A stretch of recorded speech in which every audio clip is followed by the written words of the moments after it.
আর নেই। তবে এত বছর পরে আপনাদের সকলের আশা পূরণ হতে যাচ্ছে। আমাদের নেতা জনাব তারেক রহমান সাহেব আপনাদের কাছে এসেছে, আপনাদের কাছে বক্তব্য রাখার জন্য।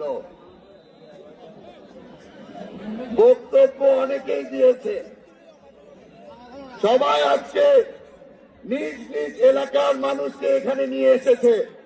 আমিও কিছুটা স্বার্থপর। রাঙ্গুনিয়াবাসী আসসালামু আলাইকুম।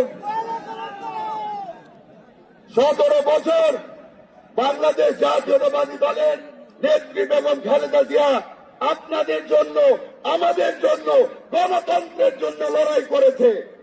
আপনাদের সকলকে আমি একটাই কথা বলবো, 12 তারিখে যখন ভোট দিতে যাবেন, প্রতিটা ভোট ধানের শীষের পক্ষে যেটা যায় ওটি একটা সালাম হবে বেগম খালেদা জিয়ার পক্ষে। আপনাদের থেকে বেশি সময় নিব না। আজকে অনেক বড় বড় নেতারা আপনাদের সামনে আছে।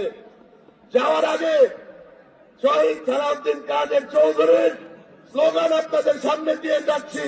নারায়ে তাকবীর, নারায়ে তাকবীর, নারায়ে তাকবীর। বাংলাদেশ জিন্দাবাদ, বাংলাদেশ জাতীয়তাবাদী দল জিন্দাবাদ। আসসালামু আলাইকুম।